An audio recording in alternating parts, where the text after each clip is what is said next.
Hello दोस्तों, wait runs नमस्कार। मैं दीवान सिंह। मैं आपको बताना चाहूँगा कि रेगुलेशन की ताकत क्या होती है या स्टेटरी रेगुलेशन की क्या ताकत होती है। ये आपको 5 फरवरी के बाद देखने को मिला होगा। Your arguments are irrelevant. If you have not paid you will have to pay. जब सीनियर एडवोकेट मनीष सिंघवी साहब ने नेशनलाइजेशन एक्ट 1970 का इनकॉर्पोरेशन करते हुए BPR 1995 के रेगुलेशन 35 में 1 अमेंडमेंट 2003 का जब आर्गुमेंट दिया कोर्ट में, और जो कोर्ट ने माना, और जब ये वर्ड बोले जो मैं अभी बोला है, सारा माहौल बदल गया। यही बात जो माननीय जस्टिस विक्रम जी ने कही थी, द सेम सिनॉप्सिस मैंने सेवेराम जी को बना के भेजा था। लेकिन उससे पहले मैंने कितने वीडियो बना रहा था, कोई विश्वास नहीं कर रहा था। हर ये कोई ये मान के चलता था कि हमारा कोई रेगुलेशन नहीं है।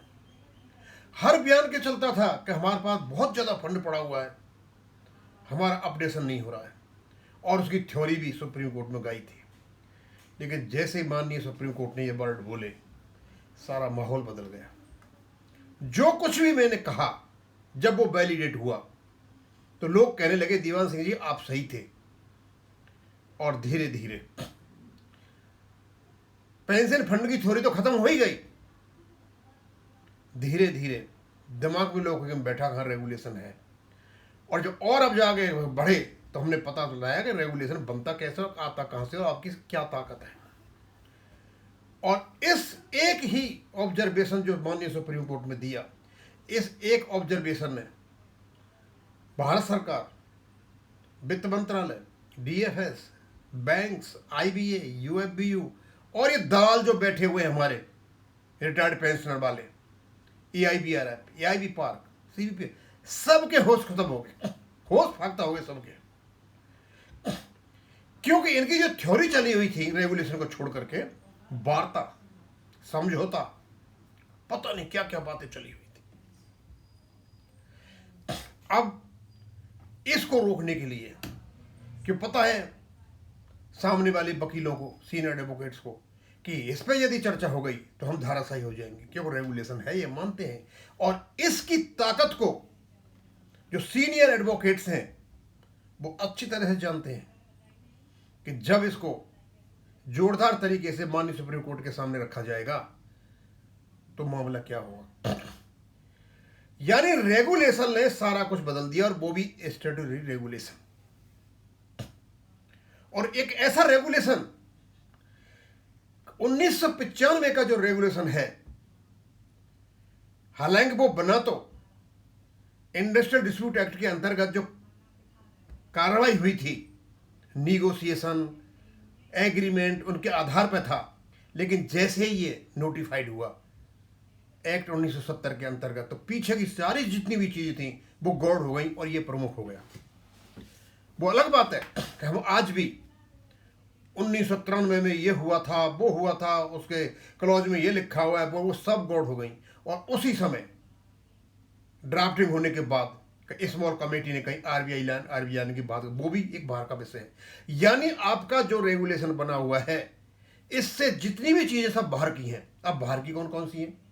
इस रेगुलेशन के अंतर्गत आते हैं केवल और केवल बैंक्स, भारत सरकार की सहमति और RBI का consultation, regulation let before parliament यानी पार्लियामेंट भी, और ये 4 चीजें रेगुलेशन के अंतर्गत आती हैं। जो कुछ लिखा है, चाहे गलत लिखा है चाहे सही लिखा है, वो रेगुलेटरी पार्ट है, और वो बाइंडिंग है, एनफोर्सेबल है, इफेक्टिव है, परसुएसिव नहीं है। इसके बाहर जितनी भी चीज हैं वो नॉन स्टेटरी रेगुलेशन का पार्ट है, यानी वो discussion, negotiation, IBA negotiation, RBI land बाहर की चीज, और जो कुछ भी सेटलमेंट, कलेक्टिव बार्गेनिंग, सब बाहर की चीजें, केवल आपका रेगुलेशन। और इस रेगुलेशन में किसी प्रकार से RBI लाइन को घुसाना रेगुलेशन को कमजोर करने के बराबर है। हम मानते हैं कि RBI लाइन पर ही आपका अपडेशन होगा, क्योंकि वो आउट ऑफ कोर्ट होगा, रेगुलेशन से नहीं होगा, तरीका ढूंढा जाएगा। क्यों? आरबीआई लाइन भी एक मजबूत किस्म का वो है, लेकिन आप सुप्रीम कोर्ट के सामने ये नहीं कह सकते हो आरबीआई लाइन। हिस्टोरिकली आप कह सकते हो कि हमें सीपीएफ के बदले पेंशन मिला है, आरबीआई को मिला, हमें मिलना चाहिए, एक बात। दूसरा, इनके डिस्कशन हुए थे, कोई एक्सेप्ट, वो भी कह सकते हो, लेकिन वो रेगुलेशन में पार्ट नहीं है। रेगुलेशन में एक भी जगह आरबीआई का वर्ड नहीं आया है।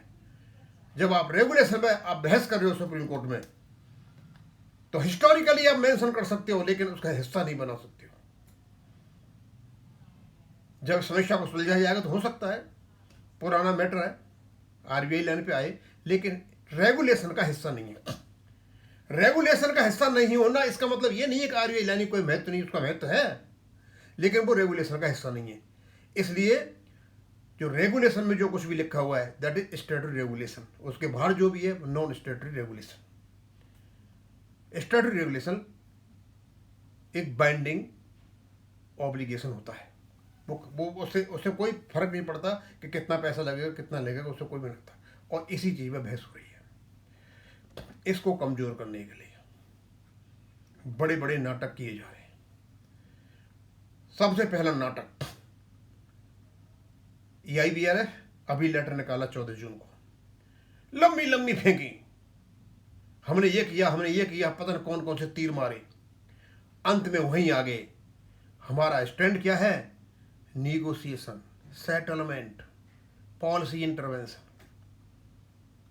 CBPRO जिन हिस्ट्री में पहली बार पता नहीं कौन सा इन्होंने वो दिया है COD, पहले ही लाइन पर pension updation on RBI line, जो रेगुलेशन का हिस्सा ही नहीं है। और CBPRO का हिस्सा आचार्य जी हैं, जो AI पार के अध्यक्ष हैं।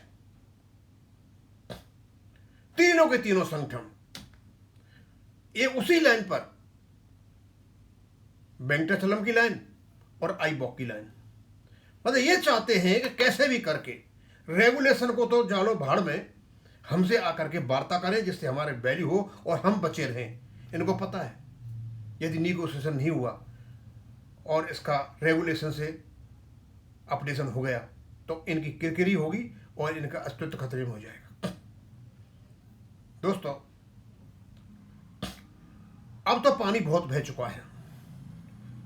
यदि कोई आज ये बात करे, पेंशन फंड की कोई बात करे, तो दूसरे सामने वाले को, सुनने वाले को मजाक लगेगा, लगेगा बेवकूफ है। और ये कहना कि there is no provision of pension updation the regulation, ये सुनते ही आजकल लोग गाली देते हैं कि ये कहां से लेके आया। और तीसरी बात है आरबीआई लाइन। आरबीआई लाइन को बड़े जोर से बड़ा चढ़ा करके बोला जाएगा। आरबीआई लाइन का सीधा सीधा मतलब है निगोशिएशन, वो रेगुलेशन का हिस्सा नहीं है। और इन सबसे घबराए हुए जो भी लोग हैं वो नए नए तरीके ढूंढ रहे हैं। लोक अदालत में भेज दिया केस, हालांकि भेजा दूसरे तरीके से था, भेज तो दिया, पड़ा है वहां पे।